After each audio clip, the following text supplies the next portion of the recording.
Meus amigos, o Juara Prime atacou novamente. Análise de Chelsea versus Barcelona, a partida que terminou em 3-0 pro Chelsea com um gol de Lian Delap, Estevão e um gol contra de Jules Koundé, né? Enfim, cara, uma partida que foi totalmente diferente da minha expectativa, eu não esperava nada disso e foi uma loucura o jogo, cara. Um Barcelona preocupado, maluco, desorganizado contra um Chelsea que aplicou perfeitamente o que precisava pra poder ganhar essa partida. Tudo que eu venho falando nos últimos vídeos, né, foi acontecendo ali, ele ter poupado os jogadores, a formação que ele escolheu hoje pra campo, exatamente com a estratégia parecida ali que ele usou contra o Paris Saint-Germain, e com alguns conceitos ali um pouquinho diferentes, né, uns ajustes que ele foi fazendo, e que deu super certo. O Barcelona não tinha muitas armas hoje, e ele acaba perdendo, só que de uma maneira bem humilhante. Enfim, pra quem não me conhece, eu sou o Corvo, apresentador desse canal. Seja muito bem-vindo ao Plano Blues. E assim, cara, minha expectativa pra esse jogo, ela era baixa. Eu imaginava que talvez um empate do Chelsea já seria bom o suficiente, né? Barcelona é um adversário bem forte, mas eu comecei a ter alguma esperança em uma vitória quando eu vi que tinha alguns jogadores muito importantes lesionados, eles não voltaram pra esse jogo. Eu acho que o nome de maior importância que eu posso falar é Pedri, cara. Pedri era essencial pra esse jogo ter outro protagonista além de Lamine Yamal. Com só Lamine Yamal em campo, ele só tem uma arma pra poder usar. E o treinador investiu bastante nessa arma. E praticamente a criatividade seria toda do lado de Yamal, né? Você teria os outros companheiros ali do lado dele no ataque, jogando meio que infiltrando a área pra poder fazer gol, porque ambos fazem isso. Mas pra frente a gente conversa sobre essa galera, cara. Mas em resumo, a gente faz um primeiro tempo bem equilibrado, o jogo tava muito eletrizante no começo do jogo. Você viu os jogadores correndo bastante, o Barcelona tentando sair da linha de pressão, o Chelsea muito ajustado na linha de pressão, muito chato de enfrentar, muito ajustado ali na marcação pra tirar o espaço do Barcelona na construção, tentar roubar a bola em um local de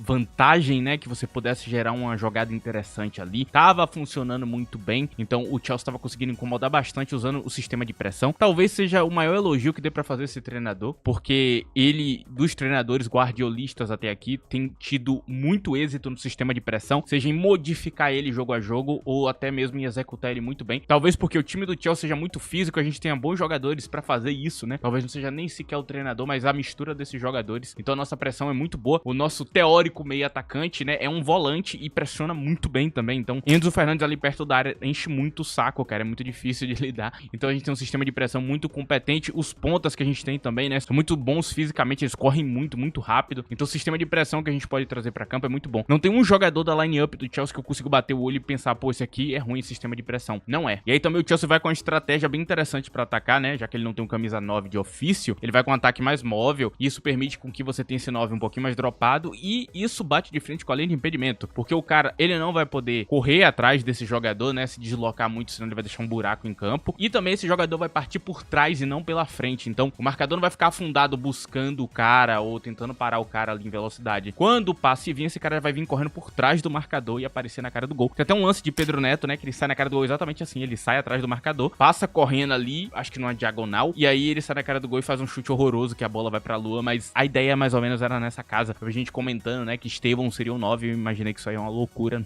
Não acho que ia acontecer não, porque ele é uma arma criativa do nosso time, talvez a única que a gente teria. Colocar ele de 9 ia forçar demais o resto que tava em volta. É melhor colocar ele na ponta mesmo, que é a posição principal, e adaptar ele de 9 em alguma outra partida que fosse mais interessante. Talvez a gente não tivesse um camisa 9, porque o brasileiro João Pedro vem sentindo, né, questões ali, e não faça parte só da estratégia, até porque ele poderia pedir pra João Pedro fazer isso em campo, né, porque o João Pedro, ele consegue jogar nessa posição um pouco mais baixa. Então dá pra dizer que dá pra fazer esse mesmo ataque com ele, talvez pela questão física, ou até mesmo pra ter um cara que faz uma corrida mais consistente ali. Ele priorizou, né, Pedro Neto pra ser uma estratégia, né, pra bater de frente com essa linha de impedimento que é tão chata, tantos e tantos gols anulados. O Barcelona vem fazendo isso o tempo inteiro. Pra quem não conhece as partidas do Barcelona na Champions, é assim, é um resumo bom do que eles fazem na Champions, é anulação de gol toda hora, porque a linha de impedimento é muito competente, e você tem que ter alguma estratégia pra lidar com isso. Eu acho que a estratégia foi bem feita. Lá no meu Twitter, né, @ddcorvo, deve estar aí na tela nesse momento que eu tô falando, eu conversei sobre isso, né, antes do jogo começar, ok? Eu já falei ali sobre isso. Eu acho que falando de tava jogando em tal posição, e eu falei, né, essa arma que o Chelsea tem aqui e tudo mais, e eu acho que ele vai pra um ataque móvel ali pra priorizar, bater essa linha de impedimento, e bateu tudo certo ali com a minha análise, né, casou tudo ali certinho. Eu acho que o que gerou mais confusão foi o camisa 9, muita gente não sabia quem era. Eu, imaginando o Barcelona, eu pensei ele deve usar, né, Pedro Neto como 9, e realmente bateu certinho ali, foi exatamente o que aconteceu em campo. Olhando para a formação, e aqui a gente começa a conversar sobre ela, a gente tem aqui o 4-2-3-1 do Chelsea contra o 4-2-3-1 do Barcelona. O 4-2-3-1 4-2-3-1 do Chelsea não é bem 4-2-3-1. O design que a gente poderia ver ali em campo é 4-3-3 ou 3-2-4-1, que eu acho que é o design que a gente mais acabou vendo dentro da partida, né? Dessa vez quem tava subindo bastante o corredor foi Malo Gusto, né? Hoje ele tava subindo bastante ali o corredor, até porque ele não vai ter um duelo muito forte desse lado, você tem que ter um cara em cima de Lamine Yamal, então é melhor que esse duelo aqui seja interessante. Inclusive eu enfatizei lá no Twitter, né, que a nossa vantagem era exatamente a gente ter um lateral que consegue bater de frente com o Lamine Yamal, né? É um lateral que consegue marcar ele muito bem, então a gente tinha uma certa vantagem, porque a gente pode liberar outros jogadores e como eu falei, né, o Barcelona não tem outras armas pra levar pra campo, então a única arma criativa de fato é Yamal. Inclusive Yamal ele faz um passe ali, né, e deixa Ferran na cara do gol, numa jogada que poderia ter resultado o gol, exatamente porque ele era a única arma que eles tinham, né? Então isso aqui é um 4-3-3 ou 3-2-4-1, acaba sendo mais 3-2-4-1 porque o Chelsea ele fica com o controle da bola muito grande no jogo inteiro, então a gente vê James perto de Caicedo o tempo inteiro como dupla de volante e Enzo Fernandes se juntando à linha de ataque como meio atacante, mas às vezes dropando pro meio de campo pra fazer parte desse 3 do meio de campo, lembrando um pouquinho o que foi feito ali na partida do Paris Saint-Germain, que a gente tinha 3 volantes de fato, hoje a gente entra com 3 volantes também, e isso funciona muito bem pro sistema de pressão principalmente, que eu acho que acabou batendo bem de frente com o sistema do Barcelona, cara. O Barcelona, por outro lado, tinha que ter Baldé mais livre em campo, porque quando você tem Ferran, você precisa de alguém pra ganhar o corredor, porque Ferran individualmente não é forte o suficiente pra ganhar duelos, né, ainda mais com os marcadores fortes do Chelsea. E aí a única coisa que talvez tenha sobrado, né, pra eles é Baldé subir, só que se Baldé subir, Estevão vai ficar livre, e Baldé o jogo inteiro ficou cobrindo Estevão, então ele tinha meio com a obrigação disso. Baldé não é lá essas coisas em duelo, ok? Não é esse jogador super forte, ele é rápido, ele tem um físico interessante, mas ele não é aquele cara que manja tanto assim do duelo, não é aquele cara que destaca nisso, ele também não é tão fraco assim, então pra marcar um jogador tão talentoso quanto Estevão é perigoso, cara. Inclusive um dos gols do Chelsea vem exatamente disso aí, cara, desse duelo individual, mas o jogo inteiro, o Baldé até se manteve bem nesses duelos, ele até conseguiu, né, tirar o espaço e marcar direitinho. 4-2-3-1 do Barcelona foi exatamente o que foi pra campo aqui, não tem muito do que falar, durante o primeiro tempo inteiro era exatamente essa formação e ele não conseguia muito sair disso. O Barcelona com muitos erros na saída de bola, muitos erros de passe, que não tem necessariamente a ver com formação ou algo do tipo. Claro que tem a estratégia do treinador do Chelsea encaixando nessa pressão, que faz com que eles errem ainda mais. Só que também não explica alguns momentos desse jogo aqui, como por exemplo o cartão vermelho que rolou, cara, que eu acho que definiu a partida. Então, cara, quando a gente olha ali pro primeiro tempo que aconteceu, a partida até tava meio equilibrada. O Chelsea tava dominando as ações do jogo, mas ainda tava meio equilibrado. O Barcelona tava vivo, tem ali o lance que poderia ter sido o gol, né, se Ferran Torres tivesse chutado direito. O goleiro do Chelsea foi muito mal naquele lance, de uma maneira que não dá pra explicar, né? Ele se jogou antes do lance acontecer, foi enfatizado pela transmissão, inclusive, esse fato, né, que ele se jogou antes do lance acontecer. Ele já faz isso há muito tempo, um erro bizarro assim, parecia que ele queria entregar o gol. E teve outros momentos complicados do goleiro do Chelsea, né? Tem um lance mesmo que ele vai com muita força pro lance e poderia de novo ser um cartão vermelho ali. Se o jogador do Barcelona tivesse chegado um pouco antes, né, ele não tivesse tocado na bola, seria vermelho. Ele já fez isso antes. Tem jogador que força o contato e que vai correndo na direção do goleiro exatamente pra tomar falta. Se fosse esse tipo de jogador, cara, ele tava ferrado ali, seria vermelho de novo. Então é um goleiro, cara, que não passa nenhuma segurança. Hoje, de novo, ele fez esse tipo de coisa. Então o Barcelona tava bem vivo no jogo ainda no primeiro tempo. E tava tudo certo pra que o Barcelona no segundo tempo melhorasse e tentasse bater de igual pra igual, com algumas mudanças ali e tudo mais. Tinha como, tinha jogador no banco pra entrar, tem jogador voltando de lesão, podia fazer alguma coisa. A partida ela ainda tava balanceada. O Chelsea tava saindo bem na questão da pressão e de ganhar fisicamente o jogo. O Barcelona tava saindo muito atrasado nas jogadas, então ele não conseguia construir muito bem, não conseguia elaborar muita coisa. Não tinha nenhuma figura cerebral no meio de campo pra trazer um lance a mais, então ficava muito dependente dessas linhas de passe que não conseguiam acontecer por causa da pressão do Chelsea e da falta de qualidade dos jogadores do Barcelona pra sair na pressão. Então ficava nesse jogo, só que aí você pensava, pô, o segundo tempo ele pode ajustar, trazer alguns jogadores do banco, vai rolar alguma coisa. Até o cartão vermelho, dos 43 pros 44 minutos ali, né, de Ronald Araújo, onde ele fez uma falta e ele já tava com o amarelo ali, se não me engano foi por reclamação, pediu, né, tomou o vermelho ali, era uma falta pra amarelo, o juiz fez o certo, expulsou ele de campo. Novamente, né, o nosso querido Ojuara cometendo erros bizarros na Champions e estragando a partida do Barcelona. Ele faz isso com uma consistência até meio grande, cara. Araújo é um jogador bom, ok? É um jogador de qualidade, eu gosto dele, não vai mudar esse fato, da qualidade dele não é negável, mas esses erros que ele vai cometendo ali, essa agressividade extra, essa coisa a mais que ele vai trazendo, vai cada vez mais dando um ranço à torcida pra ele. A torcida do Barcelona normalmente não é muito perdoativa com erro. Qualquer erro grande que um jogador comete, eles ficam enchendo o saco, né, do jogador, inclusive diminuindo, né, o que o jogador já fez no passado. E não seria diferente aqui, provavelmente a galera vai encher a paciência dele daqui pra frente, pedindo pra ele sair do time e tudo mais. É assim que funciona por lá. Queria ver eles aguentarem o goleiro do Chelsea por lá por muito tempo. Enfim, né, eles que reclamam tanto do goleiro goleiro que antigamente era o titular, imagine ter que aguentar o goleiro do Chelsea, cara. Enfim, mano, mas é isso. O Ojuara definiu o jogo. A partir disso eu tuitei, né? A vitória tá garantida. Eu deixei claro ali que eu achava que o Chelsea ia ganhar a partida. Muita gente ficou meio, pô, pode zicar. Não pode, cara. O Barcelona já tava mal, o cara foi lá e foi expulso. Acabou a partida, cara. Não tem o que fazer, cara. Não tem milagre, tá ligado? Você pode até falar um pouco, pô, o gol do Chelsea foi um gol contra. Dava pra tirar aquela bola, dava mesmo pra ter tirado. O chute não foi forte no nosso centroavante. Não foi um bom chute, foi um chute assim normal. Dava pra tirar, os caras se atrapalharam e fizeram gol contra. Então dava pra fazer alguma coisa ainda. O Barcelona tava dentro do jogo até o cartão vermelho. O cartão vermelho fechou o caixão do Barcelona. E no segundo tempo, o Barcelona ainda conseguiu criar algum lance aqui e ali, alguma coisa, mas nada relevante, nada que realmente assustasse. A Hansi Flick tentou fazer várias mudanças ali pra poder encaixar. O time não desmonta,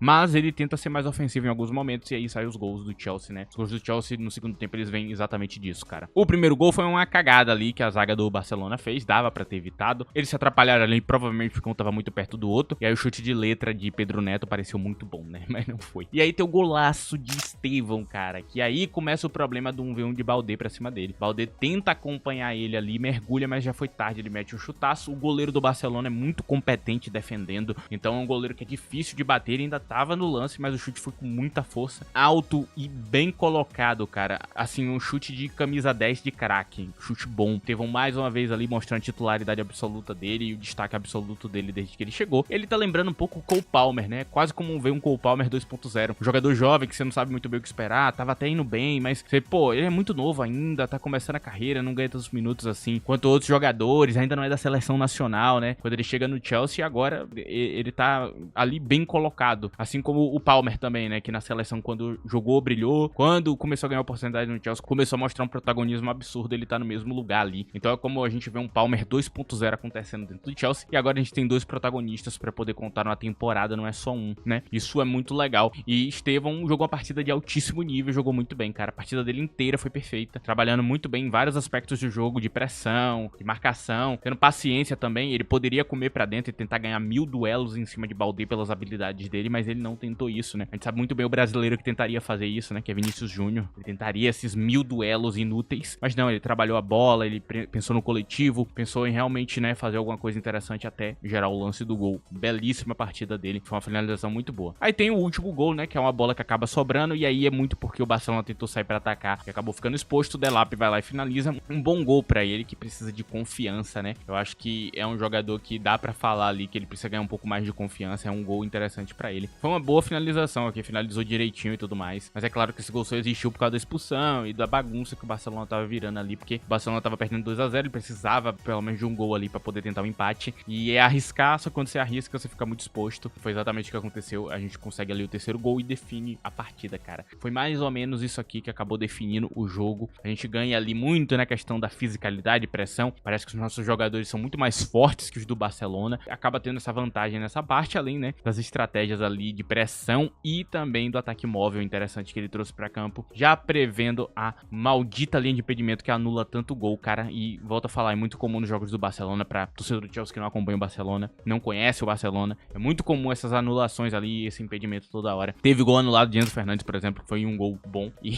teve que anular, porque a linha de impedimento é muito competente, cara. Indo pras estatísticas, cara, a gente tem aqui 56% de posse de bola contra 44, 1.76 de XG contra 0.79, 3 grandes chances contra 1, 15 finalizações contra 5, domínio absoluto, também deixa muito claro, né, a vantagem que o Chelsea teve o jogo inteiro e o domínio que ele teve na partida, ok? Não tem muito pra onde você fugir, o Chelsea dominou o jogo. E agora eu vou falar de quem jogou mal e quem jogou bem. Antes disso, eu vou pedir pra você que não esqueça de deixar o like nesse vídeo, é muito importante, ok? Isso ajuda bastante o canal, se possível também utiliza a opção de hype, tem na aba de comentários no smartphone, hypezinho aí já ajuda muito o meu canal também. Tem a opção de membros ativa agora, se você quiser deixar o seu membro aqui, você pode. Enfim, cara, e é isso, rapaziada, quem quiser ajudar aí, né, quem quiser ajudar o canal, pode ficar à vontade aí, tem essas fórmulas aí que eu lembro a vocês. Seguindo aqui pra falar de quem jogou mal e quem jogou bem e conversar um pouquinho sobre os dois times também, dar um apunhado final do que tá rolando nos dois clubes, né? Enfim, cara, vamos começar aqui pelo Barcelona. Teve poucos protagonistas, poucas partidas boas. Acho que a partida mais positiva que eu vi hoje foi do Pau Cubarsí, que foi muito bem. O goleiro do Barcelona tava muito bem também, o tal do Juan Garcia, muito bem em campo. Um goleiro que se saiu muito bem hoje e em quase todo jogo que ele joga, ele é muito bom defendendo. Ele não tem tanta qualidade em outras partes do jogo, mas defendendo ele é muito seguro, cara. Me lembra um pouco o atual goleiro do Paris Saint-Germain, eu acho que eles estão em nível, né? São dois goleiros muito competentes defendendo. Eu acho que eu cito aqui a partida de Lamine Yamal, que foi abaixo, mas ele era a única arma do time dele, e ele não tem culpa da expulsão e da falta de qualidade de quem tava em volta dele. Simplesmente ele foi meio que uma vítima do próprio time. Tô vendo muita gente usando essa oportunidade pra poder atacar ele, falar, nossa, ele é ruim e tudo mais. Rapaziada, para com isso, cara. É vergonhoso, cara. É só vergonha alheia fazer isso, cara. Para com isso, cara. Pro jogador do teu time ser bom, você não precisa diminuir do adversário. Não tem necessidade nenhuma, sabe? Você não ganha nada com isso. Só parece cringe, sabe? Parece vergonha alheia, cara. Então, eu fui lá nos comentários ali, ficando,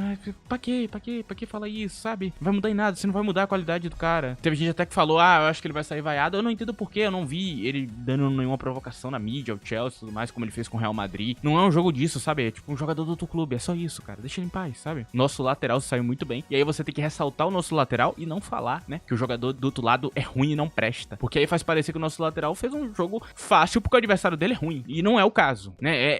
É uma coisa que talvez o torcedor às vezes não entenda, né? Quando você diminui o seu adversário, você tá diminuindo você mesmo também, de certa forma. Talvez a gente poderia, né, colocar todo mundo pra cima e não diminuir todo mundo. Agora que jogou mal, foi uma galera hoje, cara. Firmino Lopes fez um jogo horrível. Ferran Torres foi muito mal. Perdeu um golaço na cara. Não dá pra perder aquele gol, cara, porque o nosso goleiro trollou. Lewandowski não fez nada na partida. Invencível em campo, né? Um homem invencível em campo. Algumas transições ali, mas nada mais, nada pra entregar, até por causa da idade e tudo mais. Enfim, não é um jogador que brilha mais tanto. Eric Garcia parecia completamente perdido em campo, muito mal mesmo também. Julio Esconder também não jogou porcaria nenhuma. E por último, nosso querido Ronald Araújo, nosso querido Ronald Ojuara, foi lá, entregou a paçoca de vez e estragou a partida do Barcelona de uma vez por todas. Tomou o cartão vermelhozão lá dele. Já não estava jogando bem, já não estava se ajustando bem, né, na partida. E aí terminou de desgraçar ela com o cartão vermelho ridículo que ele tomou. E desnecessário, né? E aí eu entendo porque o torcedor do Barcelona quer que ele vá embora, porque realmente, cara, não tá indo bem. E quem veio do banco do Barcelona também não teve muito o que fazer, mano. O jogo já tava destruído já. Agora, falando do Chelsea, cara, vamos falar aqui de quem jogou mal o primeiro lugar. Eu, particularmente, não gostei muito do jogo de Malo Augusto. Achei o jogo de Malo Augusto bem fraquinho. Eu também não gostei muito da partida de Garnacho, cara. Ele não conseguiu fazer muita coisa hoje não, cara. Tava sendo parado toda hora. Toda vez que a bola parava nele, ela era retirada. Eu acho que ele não conseguiu realmente ser produtivo pro time hoje, apesar do sistema de pressão precisar dele, né? Foi a única coisa que ele entregou, mas o resto muito fraco. Pedro Neto, ele foi interessante pela questão tática, né? Dele cumprir o papel, mas ele não foi bem de 9, ok? Não foi um bom 9 não, cara. Assim, não foi nem um bom ponta, nem um bom 9. Era legal que ele às vezes caía pra ponta, e o cara ganhava por dentro. Era legal essa troca. Só que essa troca ela normalmente é boa quando você tem um segundo atacante atrás de você, alguém que ataca espaço. Só que a gente tinha um volante atrás dele. Então,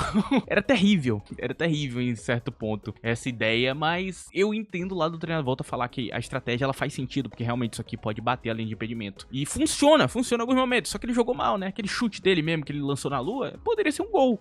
O jogo dele foi ruim também, cara. Assim, não tem muito do que falar não, tem muito como passar a mão na cabeça. A zaga foi até competente, cara, mas eu senti o Wesley Fofana atrasado na leitura em alguns lances, dando muito espaço. Então não gostei do jogo dele também. E nosso goleiro, né, fez muita merda, mano. Fez muita merda, cara. Só não fez mais por causa do cartão vermelho, que a partida foi toda pro Chelsea. Se tivesse pressão, se tivesse mais jogadas ofensivas, ele ia continuar cagando o jogo. Porque, cara, o primeiro tempo dele foi um negócio assustador, velho. Aquele erro dele ali com o Ferran Torres é inaceitável. É inaceitável, cara. Um goleiro bom não pode fazer aquilo. Porque ele se jogou pra direita antes do chute. E o pior, o Ferran não tava esperando por isso e acabou tentando tirar do goleiro. Só que ele precisava tentar. Era só bater fraco no canto que seria gol. Porque o goleiro se jogou. Enfim, vai entender, né? E agora que eu já dei meu rage padrão no goleiro do Chelsea, agora a gente vai falar dos que jogaram bem, né? Eu acho que ninguém mais aqui a gente tem pra conversar que jogou mal. Começando dos que jogaram bem, eu acho que eu tenho que falar muito de Cucurella, né? Cucurella, ele foi muito bem nessa partida. Eu acredito que ele foi essencial pra vitória do Chelsea. Ele ficou muito bem nos duelos também, mas não só nos duelos, eu acho que pro sistema de pressão do time também foi essencial. As subidas ofensivas dele ali pra agressivar, pra bater na construção do Barcelona antes deles conseguirem fazer alguma coisa. Então, o jeito que ele tava subindo ali era muito interessante. Lembrando que ele não tava subindo necessariamente pro ataque, né? Ele tava subindo mais pra poder balancear ali, né, na questão da pressão. O jogo ele foi bem balanceado nesse sentido, né? A formação do Chelsea estava muito atenta a essa parte. Eu acho que foi essencial o que foi feito ali. Eu acho que também a gente pode falar dos nossos 3 volantes. Eu acho que o destaque principal vai pra Reece James. Dos 3 volantes, ele pra mim foi o melhor hoje. É uma partida boa dele jogando de volante, né? Demorou muito tempo pra ele encaixar nessa posição. Ele não era bom nessa posição, ele era horrível, na verdade, né? Acho que eram umas partidas muito ruins, porque ele não conseguia ficar no meio de campo, ele ficava mais à direita, como se fosse um jogador com um posicionamento meio bizarro, sabe? Que não tá pisando na faixa certa do campo. E hoje ele consegue, né, fazer de fato ali, né, a posição do meio de campo. Ter que colocar esse corpo a mais em campo, esses volantes, pra equilibrar o jogo, acho que faz todo todo sentido e hoje deu certo. James, pra mim, ele foi o melhor ali do meio de campo, mas os outros também jogaram muito bem, né? Caicedo tava muito bem pra equilibrar o jogo, então tava bem chato ali roubando bola e equilibrando o jogo. É um papel que ele consegue cumprir em todo jogo. Esse papel aí é a parte que ele sempre entrega. Enzo Fernandes, ele, apesar de não ter conseguido marcar o gol dele, né, por causa dos impedimentos e das anulações das jogadas, acredito que a partida dele foi muito interessante, sim. Uma partida muito legal, porque ele não é só um meio atacante, ele também, em parte, era um volante que tava participando ali fisicamente do meio de campo. Então, se hoje tivesse, por exemplo, um Pedri em campo, acredito eu que a instrução seria que Enzo enchesse o saco de Pedri, né? Pra tirar o espaço de Pedri e diminuir as ações dele. Então Enzo teria um papel ainda mais fundamental pra gente ganhar essa partida. E eu tenho que deixar isso aqui bem claro pra vocês. E por último, pra mim, o MVP do jogo, Estevão. Por que ele é o MVP do jogo, cara? Porque o gol que ele fez é muito foda. É um gol muito difícil. É 2 marcadores, tira o cara e mete a bola no canto. Porque naquele momento ali, o Barcelona podia cozinhar o jogo, deixar no 1 a 0 e depois tentar um empate. Mas uma jogada que nem essa, né, de um protagonista, tira qualquer ímpeto que o time do Barcelona poderia ter, sabe? Acabou. Naquele momento ali acabou, cara. Pô, os 2 marcadores ficou pra trás. Ele foi lá e meteu a bola no canto. O que você vai fazer depois disso? Não tem o que fazer. Então o Barcelona meio que ele desarma depois daquele gol. É muito importante exatamente por causa disso, ok? Eu quero que você tenha isso em mente. Esse gol, ele é muito, muito grande por causa disso. E eu também vou falar agora de 2 jogadores que vieram do banco, que eu acho que eu tenho que deixar claro. Delap, que fez um gol. Acho que ele veio bem do banco. A pressão dele foi muito boa. Não sei se porque tinha -1 deu tanto impacto a pressão de um camisa 9 ali. Um jogador que eu tenho que deixar claro que foi muito bem. E também Andrei Santos, cara. Veio do banco e jogou muito, né?